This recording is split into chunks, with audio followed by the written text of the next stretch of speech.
जैसे ही movie start होती है हम 5 फ्रेंड्स को देखते हैं जो कि अपने शो के लिए कहीं पर जा रहे होते हैं। उन फ्रेंड्स में कहानी की मेन कैरेक्टर एरिन और उसके साथ उसके बाकी फ्रेंड्स होते हैं। और जब वो लोग एक जगह टेक्सास से गुजर रहे होते हैं तो सडन एक लड़की उनकी वैन के सामने आ जाती है। वो समझते हैं कि वो लड़की मुसीबत में है और उसे बचाते हुए वो अपनी वैन रोक लेते हैं और उससे पूछते हैं व्हाट हैपेंड, क्या आप ठीक हैं? लेकिन वो लड़की कोई आंसर किए बगैर चलती रहती है। इसके बाद एरिन बाहर निकलकर उस लड़की के पास जाती है। वो लड़की कह रही होती है कि वो एक बुरा इंसान है। तब वो लोग समझते हैं कि ये लड़की शायद शॉक्ड में है तो वो उसे वैन में बिठा लेते हैं। वो एक मीट कंपनी के सामने से गुजर रहे होते हैं। तब वो लड़की कहती है कि तुम गलत रास्ते पर जा रहे हो। तो वो जबरदस्ती वैन रोकने की कोशिश करती है और उनका ड्राइवर फ्रेंड वैन रोक भी लेता है। वो लड़की मुसलसल रो रही होती है और कहती है कि वो एक बुरा इंसान है और उसने सबको मार डाला। और वो उन लोगों को भी कहती है कि तुम भी अनकरीब मरने वाले हो। ये कहते ही वो एक गन अपने मुंह में रखती है और खुद को शूट कर लेती है। ये देखकर वो सब लोग काफी डर जाते हैं, काफी घबरा जाते हैं और फौरन वैन से बाहर निकल आते हैं। उन्हें कुछ भी समझ नहीं आ रही होती कि डेड बॉडी का क्या किया जाए, पुलिस को इन्फॉर्म करना चाहिए या नहीं। और काफी टाइम सोचने के बाद वो पुलिस के पास जाने को प्रेफर करते हैं। लेकिन उन्हें क्या पता था कि उनका ये फैसला उनके लिए कितना गलत साबित होने वाला है। उन्हें एक गैस स्टेशन मिलता है और वो वहाँ पर चले जाते हैं और वो गैस स्टेशन की ऑनर को सारी बात बता देते हैं। और वो लेडी पुलिस ऑफिसर को कॉल करती है। वो उन लोगों को कहती है कि तुम्हें एक फैक्ट्री में जाना होगा जहाँ तुम उस पुलिस ऑफिसर से मिल सकते हो। ये सुनकर उन्हें काफी अजीब लगता है लेकिन कोई और रास्ता भी तो नहीं था उनके पास। वो उस फैक्ट्री में जाते हैं मगर वो पुलिस ऑफिसर उन्हें वहाँ नहीं मिलता। और हैरत की बात ये कि वो फैक्ट्री भी बिल्कुल खाली थी और वो लोग वहीं पर उस पुलिस ऑफिसर के लिए वेट करते हैं। और अचानक उन लोगों को वहाँ पर कुछ दिखाई देता है। चेक करने पर उन्हें वहाँ एक छोटा लड़का मिलता है। वो बच्चा उन्हें बताता है कि पुलिस ऑफिसर यहाँ तो नहीं आएगा क्योंकि वो तो अपने घर पर है। उस बच्चे से पुलिस ऑफिसर का एड्रेस लेने के बाद एरिन और उसका फ्रेंड पुलिस ऑफिसर के घर की तरफ निकल पड़ते हैं। घर उन्हें मिल जाता है लेकिन वहाँ उन्हें एक बूढ़ा आदमी मिलता है। वो बूढ़ा आदमी उनसे कहता है कि ये उस पुलिस ऑफिसर का घर नहीं है, लेकिन मैं तुम्हारी हेल्प करते हुए उस पुलिस ऑफिसर को कॉल कर सकता हूँ। लेकिन तुम में से सिर्फ लड़की ही अंदर जाएगी। और एरिन का फ्रेंड बाहर ही वेट करता है। वो बूढ़ा आदमी पुलिस ऑफिसर को कॉल करता है और एरिन उसे सब कुछ बता देती है। पुलिस ऑफिसर कहता है कि मैं ऑलमोस्ट हाफ एन आवर तक वहाँ पहुँच जाऊंगा। कॉल करके एरिन जाने लगती है लेकिन वो बूढ़ा आदमी एरिन को हेल्प के लिए कहता है और एरिन उस बूढ़े आदमी की हेल्प करती है। एरिन को गए हुए काफी देर हो गई थी। बाहर उसके फ्रेंड को उसकी फिक्र हो रही थी, इसीलिए वो भी अंदर चला जाता है। एरिन का फ्रेंड उसे ढूंढने लगता है और तभी मूवी का विलन लेदरफेस पीछे से आकर हथौड़े से उस पर अटैक कर देता है और उसे घसीटते हुए एक कमरे में ले जाता है। बाहर आकर एरिन देखती है कि उसका फ्रेंड वहाँ नहीं है। इट्स मीन वो वापस फैक्ट्री में चला गया है और वो भी फैक्ट्री की तरफ चली जाती है। एरिन फैक्ट्री में आकर देखती है कि उसका वो फ्रेंड जो उसके साथ गया था वो तो यहाँ पर भी नहीं है, तो उसे फिक्र होने लगती है। वो सब लोग अपने फ्रेंड्स को ढूंढने लगते हैं लेकिन उन्हें वहाँ पर वो नहीं मिलता। एक गाड़ी में उन्हें एक फैमिली की पिक्चर्स मिलती हैं जिनमें वो लड़की भी शामिल थी जो उन्हें रोड पर मिली थी। अब ढूंढने पर भी उन्हें उनका दोस्त नहीं मिलता तो एरिन और उसका फ्रेंड अपने मिसिंग फ्रेंड को ढूंढने दोबारा उस बूढ़े आदमी के घर पर जाते हैं। एरिन देखती है कि वो बूढ़ा आदमी घर के बाहर बैठा हुआ है। एरिन उस बूढ़े आदमी को अपनी बातों में लगाती है और इतनी देर में उसका फ्रेंड अंदर चला जाता है। अपने फ्रेंड को ढूंढते हुए वो लड़का एक ऐसे रूम में चला जाता है जहाँ पर हर तरफ स्किन के टुकड़े लटके हुए थे। सडन उससे वहाँ पर एक बॉक्स गिर जाता है और ये आवाज सुनकर एरिन भी वहाँ पहुँच जाती है। वो बूढ़ा आदमी उन लोगों को देख लेता है और वो एरिन के फ्रेंड को देखकर काफी गुस्सा होता है और कहता है come on boy bring it.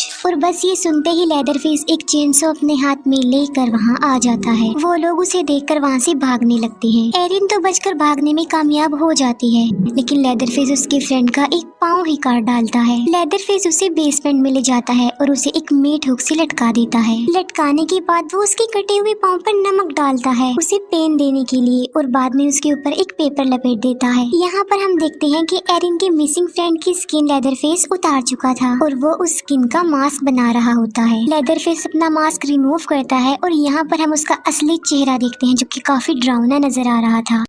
Factory में आकर एरिन अपनी वैन में बैठती है और उसे स्टार्ट करने लगती है लेकिन वो स्टार्ट भी नहीं हो रही थी। और इतनी ही देर में वो पुलिस ऑफिसर भी वहाँ पर आ जाता है और एरिन जब उसे देखती है तो थोड़ी रिलैक्स हो जाती है। उस पुलिस ऑफिसर को उनकी वैन में ड्रग्स मिलता है जिसकी वजह से वो काफी गुस्सा हो जाता है और वो उन तीनों को बाहर निकाल कर जमीन पर लिटा देता है एज अ पनिशमेंट। बाद में वो एरिन के फ्रेंड मॉर्गन को उठाकर वैन में ले जाता है। वो मॉर्गन को कहता है कि जैसे उस लड़की ने सुसाइड किया था मुझे वैसे करके दिखाओ और वो उसे गन मुंह में रखने पर इंसिस्ट करता है और वो मॉर्गन के हाथ में गन दे देता है और उस गन को मुंह में रखने पर वो मजबूर कर देता है। और यही नहीं बल्कि वो उसे ट्रिगर प्रेस करने को भी बोलता है। मॉर्गन काफी घबरा जाता है और मौका मिलने पर वो पुलिस ऑफिसर को ही गन पॉइंट पर ले आता है। वो उस पुलिस ऑफिसर को शूट करने लगता है लेकिन उस गन में बुलेट्स ही नहीं थी। पुलिस ऑफिसर उनकी वैन की चाबी लेकर और उनके उस फ्रेंड मॉर्गन को लेकर वहाँ से चला जाता है और वो पुलिस ऑफिसर मॉर्गन को लेदरफेस के घर में लेकर जाता है। एरिन वैन स्टार्ट करने की कोशिश करती है। वो उस वैन को स्टार्ट तो कर लेती है लेकिन जब वो उसे ड्राइव करने लगती है तो उसके टायर्स निकल जाते हैं। वो दोनों फीमेल फ्रेंड्स अभी सोच ही रही होती हैं कि ये क्या हो रहा है कि लेदरफेस अपना चेनसो लेकर वहाँ पर आ जाता है। एरिन की फ्रेंड उससे डर कर वैन से बाहर भाग जाती है और लेदरफेस उसके पीछे पीछे जाता है। एरिन की फ्रेंड काफी बचने की कोशिश करती है लेकिन लेदरफेस उसे चेनसो से काट डालता है। एरिन वैन में बैठी हुई अपनी आंखों के सामने ये सब कुछ देख रही थी। एरिन देखती है कि लेदरफेस ने उसके उस फ्रेंड का मास्क पहना हुआ था जो काफी टाइम से गायब था। उसे देखकर वो काफी हैरान और परेशान रह जाती है और अब लेदरफेस उसकी तरफ आ रहा था। तब वो वैन से निकलकर जल्दी से भाग जाती है लेकिन लेदरफेस उसका पीछा नहीं छोड़ता। एरिन भागते भागते एक कैंपर वैन के पास पहुंच जाती है। उस वैन के अंदर दो फीमेल्स थी जो कि माँ बेटी थी। एरिन उन लोगों को लेदरफेस के बारे में बता देती है जिस पर वो यंग लेडी कहती है कि लेदरफेस एक अच्छा इंसान है और उसकी बुराई ये है कि उसको स्किन डिसीज है जिसकी वजह से उसका चेहरा काफी बुरा नजर आता है, अदरवाइज वो किसी को नुकसान नहीं पहुंचाता। एरिन को रिलैक्स करने के लिए वो उसे चाय पिलाती है। एरिन उनसे फोन के बारे में पूछती है जिस पर वो कहती है कि हमारे पास फोन नहीं है। एरिन को वहाँ पर उस लड़की की फैमिली पिक्चर्स नजर आती हैं। एरिन सोच में पड़ी होती है कि वो कहाँ पर फंस गई है और तभी उन लोगों का फोन बजने लगता है। एरिन देखती है कि वो लेडी फोन पर किसी से बातें कर रही है और उसकी गोद में एक बेबी गर्ल बैठी हुई है। एरिन वहाँ से निकलने लगती है लेकिन वो बेहोश होकर गिर जाती है क्योंकि उन लोगों ने चाय में कुछ मिलाया हुआ था। यहाँ पर हमें पता चलता है कि ये दोनों फीमेल्स लेदरफेस के साथ हैं और इन लोगों ने उस लड़की की फैमिली को ट्रैप करके मार डाला और इस छोटी बच्ची को अपने पास रख लिया। लेकिन वो लड़की किसी तरह से बचकर निकल गई। अब क्योंकि उस बेचारी के पास और कोई चारा नहीं था तो उसने सुसाइड कर लिया। एरिन को जब होश आती है तो वो देखती है कि वो अभी तक उसी घर में है और उस फैमिली ने उसे चारों तरफ से घेरा हुआ है और यहाँ पर ये राज खुलता है कि ये सब लोग लेदरफेस की फैमिली है। लेदरफेस की मदर बताती है कि उसे एक स्किन डिसीज थी जिसकी वजह से उसका फेस काफी खराब हो चुका था और इस वजह से लोग उसे काफी परेशान करते थे और वो लोग किसी को भी पसंद नहीं करते और इस जगह पर अकेले ही रहते थे। लेदरफेस एरिन को ले जाता है और उसे बेसमेंट में जाकर फेंक देता है और बेसमेंट क्रीपी थिंग्स यानी अजीबोगरीब चीजों से भरी हुई थी। एरिन को सामने उसका फ्रेंड नजर आता है जो कि अभी जिंदा था। एरिन उसे हुक से निकालने की कोशिश करती है जिससे वो आजाद तो नहीं होता लेकिन उसकी तकलीफ बढ़ रही थी। एरिन का फ्रेंड उसे कहता है कि तुम मुझे मार डालो। अब एरिन ऐसा करना तो नहीं चाहती थी लेकिन वो फिर भी उसकी दर्द भरी जिंदगी से उसको रिलीव कर देती है चाकू से स्टैब करके। आगे जाकर एक बार टब में उसे मॉर्गन भी मिल जाता है। मॉर्गन की कमर में एक होल था, इसका मतलब ये है कि उसको भी लटकाया होगा। मॉर्गन काफी शॉक्ड में था।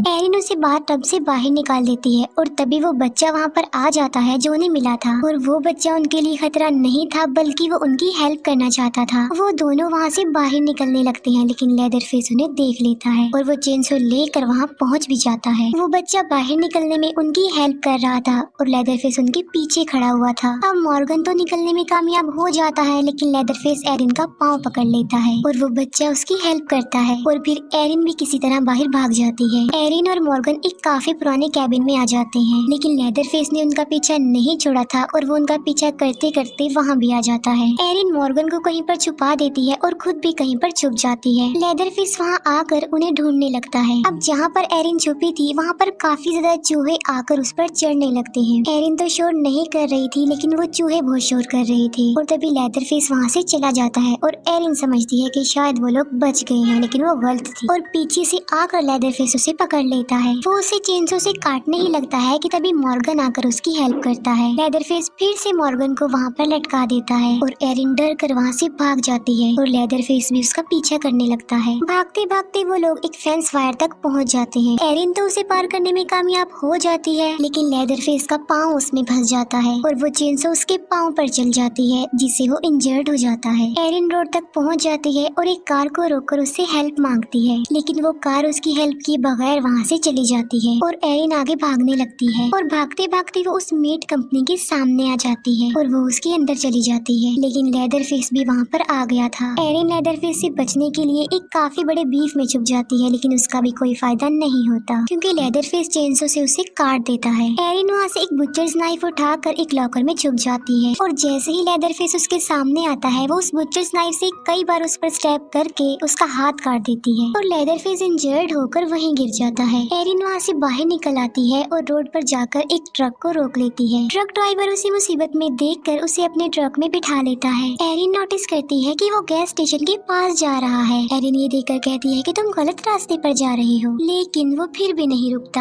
एरिन के साथ सेम वैसा ही हो रहा था जैसे उस लड़की के साथ हुआ जिसे हमने मूवी के स्टार्ट में देखा था, लेकिन एरिन अपनी हिम्मत का इस्तेमाल करते हुए जबरदस्ती उसे रोकने की कोशिश करती है। लेकिन अब काफी देर हो चुकी थी क्योंकि वो गैस स्टेशन तक पहुंच गया था। तब एरिन भी उसके साथ ही ट्रक से उतर जाती है। वो विंडो से अंदर देखती है तो उसे वहाँ पर वो बेबी गर्ल भी नजर आती है और वो सब बेबी को वहीं पर छोड़कर उसके पास चले जाते हैं। वापस आकर वो लेडी देखती है कि वो बेबी नहीं है वहाँ पर क्योंकि एरिन उसे वहाँ से लेकर भाग गई थी। वो ट्रक ड्राइवर अपने ट्रक को जाकर चेक करता है, लेकिन एरिन उसे वहाँ भी नहीं मिलती क्योंकि वो कार में बैठी हुई थी और वो कार से उस ट्रक ड्राइवर को हिट करती है और बजाय वहाँ से भागने के वो गाड़ी को रिवर्स करती है और उस ट्रक ड्राइवर को कुचलकर मार डालती है। एरिन ने उस बेबी की जान बचा ली थी और वो बच्ची उसी के साथ थी। एरिन खुश होते हुए वहाँ से जा रही थी और तभी लेदरफेस वहाँ आकर चेनसो से उन पर अटैक कर देता है, लेकिन वो किसी तरह बचते हुए वहाँ से निकल जाती है। लेदरफेस उसे जाते हुए देख रहा था और काफी गुस्से में था। एरिन अपने साथ साथ उस बच्चे की जिंदगी बचाने में भी कामयाब हो जाती है। उन दोनों की जिंदगियाँ बचने के साथ ही ये मूवी यहीं पर एंड हो जाती है। Thanks for watching.